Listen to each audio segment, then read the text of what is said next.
Hi guys, Dong Ngo here, and this is the DiskStation DS214se from Synology. Now let me parse that name for you. DiskStation because this one here is a network-attached storage device, one that provides storage to the entire network. 2 because it's a dual-based server, and 14 because it's made this year, 2014. How about SE? That's the interesting part. It's not for second edition or special edition. Instead, it's for single row. And that means 2 things. Number 1, this one here is a cheap server. Or should I say, affordable.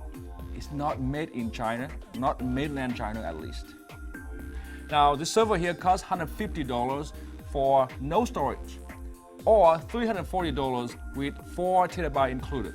And for what it can do, that's not much at all. Now second, it is designed to be very good at doing one task at a time and not for heavy multitasking. It can multitask, alright, but it's not very good at that. And that's because on the inside, it's powered by a 800 MHz processor and only 256 MB of system memory. That's it. You cannot upgrade or change that. Another thing you cannot change with the server is this terrible dry bay design here. There is no dry bay. Instead, you have to open the chassis to reach the internal drives on the inside. It's quite easy. Let me show you. You just undo these 2 screws on the back right here, slice it, and now it's open. But that though means you cannot change the hard drive when the server is still running. So hard drive hot swapping is the very cool feature that this server doesn't have. Now, to make up for that, it has many other things. Mostly thanks to the fact that it runs the latest DiskStation Manager 5.0. That is by far the best, the most robust operating system for NAS server on the market. Now, first of all, that OS is controlled by a web interface, meaning everything happens on a web page. But on this web page, everything works just like a native operating system. There is a desktop here for you to put quick shortcut on, a taskbar here for you to see all the notification and quickly switch user, and of course there is a control panel for you to change everything else. As you can see, the server here supports all common settings found in any server. You can create share folder, create new user, manage user by group, and so on, and all other things. It can also support time machine natively.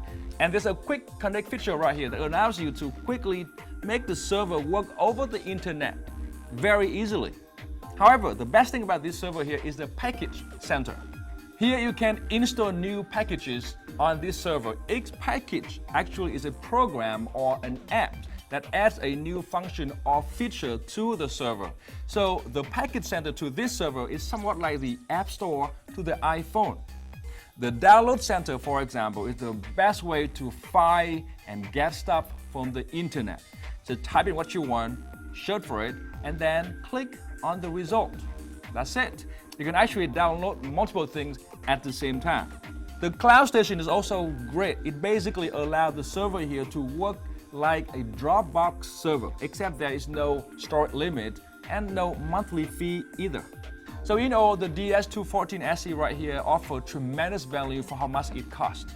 Now in my testing, the server here also offers great performance with the sustained write speed of more than 50 MB per second and the sustained read speed of more than 100 MB per second. Now that was not the best I've ever seen, but indeed very fast. Now the server did get significantly slower when I made it to run multiple heavy tasks at the same time, but for a home with casual need of data sharing, media streaming, backup, it is still a pretty good storage system. For more on this NAS server here, check out my full review at CNET.com. One thing though, don't go looking for me using the download station. I'm not going to be responsible for what you find. You should know how to reach me already. And that's because I'm Dong Ngo. And by the way, don't go parsing that name. It's a mystery. And this has been the first look at the DiskStation DS214se from Synology.